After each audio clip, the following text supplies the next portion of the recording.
एक हाली बड़ थोड़े होला ओकरा के बड़ करे खातिर सुघरावे के पड़ी तब न हो जी मनावे के पड़ी करत करत अभ्यास ते जड़मती हो सुजान रसरी आवत जाते सिल पर परत निशान। सचिव महोदय हमरा अनिल भैया बड़े बड़े रुपए हमरा के दल बने पुरस्कार हार्दिक हार्दिक स्वागत बा अभिनंदन बा वंदन बा तने को फर्स्ट ले मारे तो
पाँच दिन से लगबू करे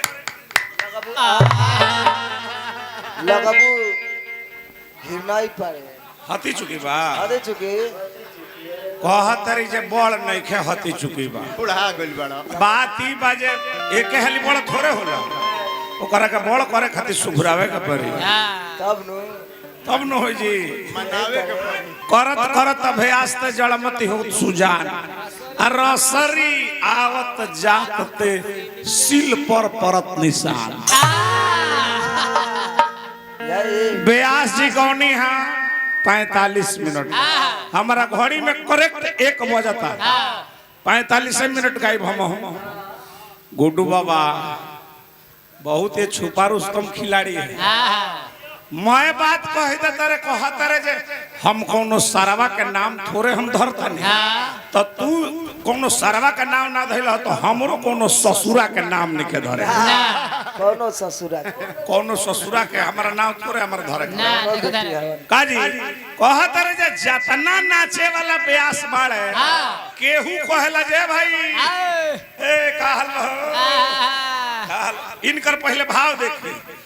इनकरा के अब का कहे के बा मैं ममता कुमारी बंगाल से आई हूँ रुको अरे भाव में तेरे भाव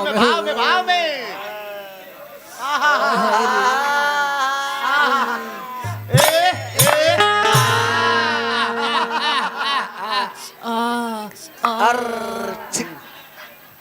इनकर पहले भाव देखी बात की वजह होई तो मैं हने के खत्म बनू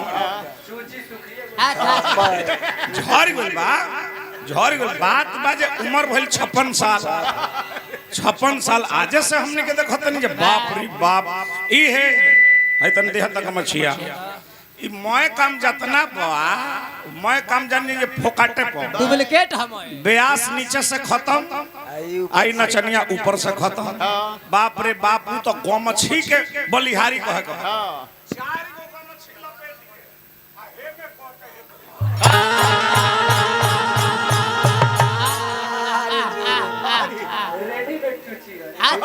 आयो अब देखी इनकर भाव देखी हाई एगो झाल बजे वाला कल है जे तनी पछा से मारो तो हेजा आके खड़ा होके आ हमारा वो हेतर में ये ओ एकर मतलब तू जान गइलू है जे हम वही के कह की हई हरावा समय के बुझाइल ह ओकर कहना में है रहल है जे वो में ना है आगा कहे से कि खत्म बा अच्छा माने पाछा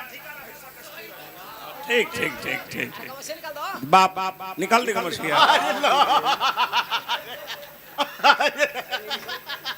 अरे भैया हे भगवान का करबो संगत से गुण होता है संगत से काय गुडू बाबा बहन जो खत में फंसा ओने के माय का लाइन काट दी खत्म करे उगाड़ देता हूँ देखी ओने के माय का लाइन काटी अब है हाँ एगो राजकुमार भाई बड़े ओने से हमरे गरिया होता है घुड़ुक जाता भैया ओने के माय का लाइन काट दो भैया हे भगवान कन्हैया अब धरती पर नाई बतलाज ना पाए